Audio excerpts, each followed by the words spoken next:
이재명 대통령이 결국 직격탄을 날렸습니다. 법무부 장관과 법제처장을 향한 질타였는데 내용을 들어보면 역시나 꼭 해야 할 말들이었습니다. 사법개혁과도 맞물릴 수 있는 주제인 만큼 국민들도 무조건 알아야 하는 내용이라고 보는데요.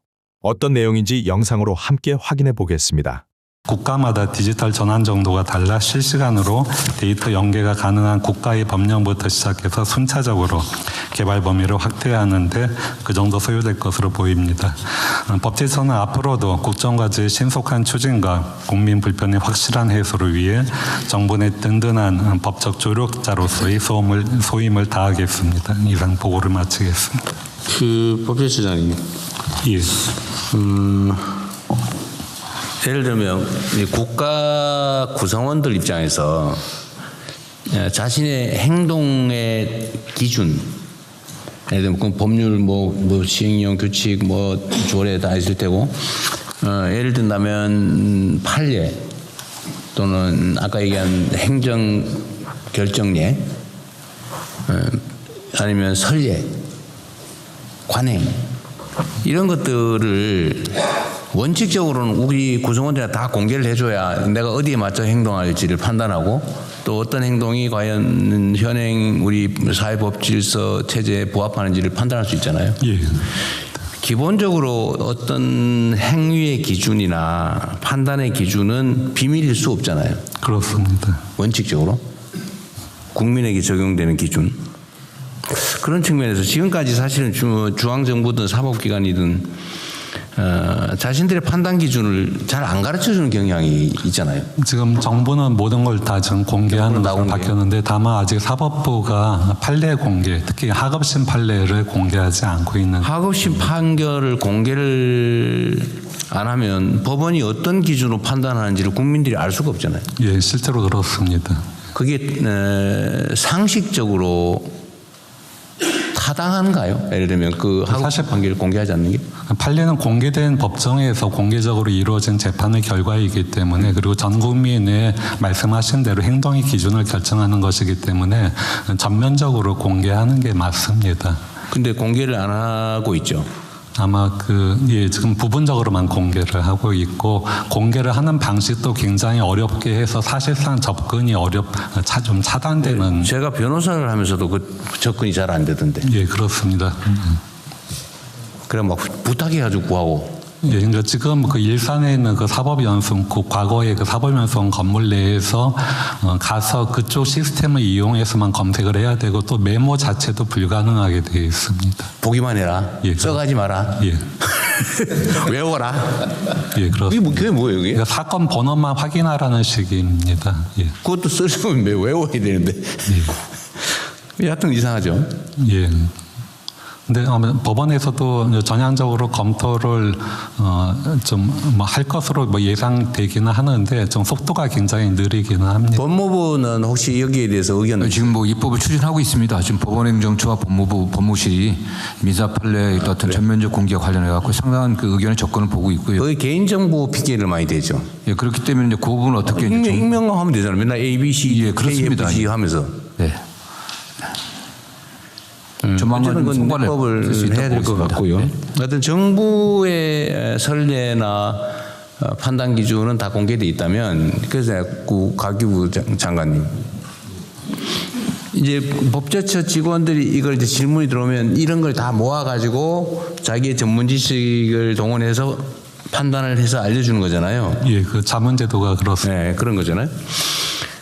물론 그것도 필요한데 그 법제처의 그 직원들 입장에서 보면 그걸 다 외우거나 뭐 어쨌든 뭐 검색기를 동원해서 다 찾거나 이렇게 해서 자기의 전문 지식을 적용해서 의견을 정리하는 거 아니에요? 예. 요즘은 이런 건 다 인공지능이 하면 되는 거 아니에요? 물론 최종 검수는 사람이 해야 되겠죠. 저희가 그 국가법령정보센터 지금 그 국민들이 일일 평균 한 80만 명 가량 이용을 하고 있는데 거기에 지금 이 법령 관련 모든 정보들을 다 집어넣어놨고 현재 그 AI 전환 사업을 추진 중입니다. 그래서 아마 내년 한 7월경에는 시범적으로 그 이미어로 물었을 때 관련된 법령 관련 모든 정보들을 이게 제공받는 시스템을 그게 이제 행정 시스템인데 내년 7월쯤 어쨌든 이 인공지능을 활용한 검색 시스템을 이제 국민에게 제공할 계획이다 그 말이잖아요. 네, 그렇습니다. 그런데 가위부 장관님 좀 어떠세요? 지금 현재도 그냥 프로그램 적당히 만들면 지금도 별 무리 없이 할 수 있는 일 아닌가요? 적용은 할 수 있는데, 그러니까 제가 사실 지금 이제 이 법률 관련해서 검색되는 이제 AI 시스템이 키워드 베이스로 좀 되어 있습니다. 그래서 지금은 이제 글자 놓고 검색하는 거죠. 그거 말고 예를 들면 네, 키워드 가지고 어떤 뭐 질문이 들어오면 그 질문을 이제 넣어가지고 이 질문에 대해서 답을 네가 정리해봐라 그러고 그때 나오면 이제 사람이 왜냐면 이제 그것도 약간 차고 있을 수 있으니까 그 사람이 검증을 해서 확인하는 과정을 거쳐야 되는데 지금은 사람이 하고 있잖아요. 검색기를 넣어가지고 인공지능 검색이 아니고 그냥 그 논리 검색만 하는 거 아니에요? 그러니까 그 지금 이제 법제처든 그 법제처 안에 이제 그 생성형 AI 지금 공개된 모델들이 있습니다. 그걸 가지고 적용해서 일부 추가 이제 학습을 하게 되면은 지금 대통령이 말씀하신 것처럼 그냥 말하듯이 이제 질문하고 답을 쉽게 얻을 수 있습니다. 아니 그러니까 예를 들면 민원이 들어오면 민원 서류를 그대로 입력을 해가지고 스캔해가지고 스캔하면 이제 다 읽잖아요.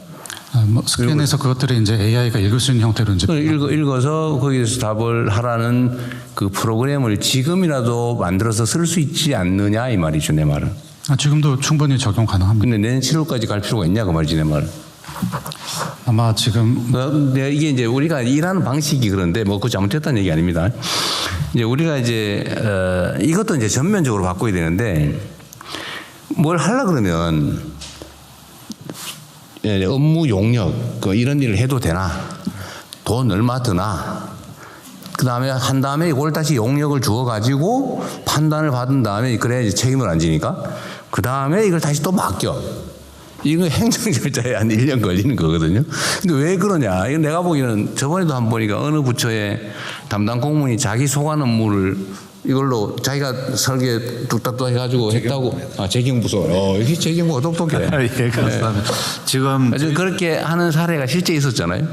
그러니까 우리 행정도 이게 이제 책임을 하도 물어대니까 막 용역을 주느라고 이러는 거거든요. 내가 보기에는 지금 상태에서도 필요한 요소만 정확하게 그 요청을 받으면 그걸 넣어서 프로그램 만들어가지고 지금 당장 예를 들면 그 조사관들이 질문 들어온 거 답변해 주는 그 담당 요원들이 있을 거 아니에요? 그 사람들이 쓸 수 있게 해주는 거는 그리 오래 걸리지 않을 것 같은데 어떠세요? 그 대통령이 말씀하신 것처럼 각 부처에서 지금 그런 일들을 데이터만 정확하게 기본 데이터만 네, 읽을 수 있게 어렵게 생각하는데 저희 가기정통부에서도 그 R&D 과제 예산 심의하는 것을 AI가 이제 심의하는 것을 도와주는 1차 심의를 에이전트를 저희가 만들었습니다. 근데 사실 그렇게 오랜 시간 걸리지 않고요. 데이터 정리만 잘 해두면은 금방 만들 수 있습니다. 그러면은 자 우리가 이제 앞으로 이제 국정도 그렇고 모든 행정 자체를 지금과는 생각을 완전히 바꿔야 된단 말이에요. 지금까지는 컴퓨터라고 하는 게 그냥 논리적인 검색까지만 해주는 걸로 우리가 알았는데 지금은 똑똑한 공부한 사람 수준의 일을 인공지능이 해주는 시대가 이미 도래해버렸잖아요. 활용을 못하고 있을 뿐이거든요. 그러니까 이게 공무원들이 국가공무원, 지방공무원에서 한 200만 명 되나요? 100만 명이랬나? 160만. 이 160만이 옛날 같은 방식으로 막 손으로 쓰고 컴퓨터에 검색하고 그 막 손으로 타자쳐서 입력하고 이런 것들을 이제는 벗어날 때가 됐다니까요. 국가 행정부터 효율화해야 될 거 아니냐 그 말이죠. 뭐 더군다나 이제 데이터가 워낙 많아져가지고 사람 손과 눈으로 하기 어려운 시대가 왔잖아요.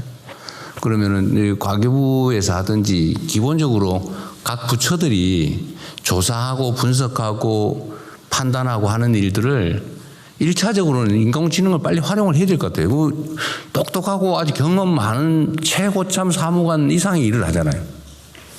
그런데 그거를 신임 사무관들 막 일 시켜가지고 가르쳐가면서 손으로 막 밤새가면서 눈 비벼가면서 이럴 필요가 없는 시대 아니냐 그 말이에요.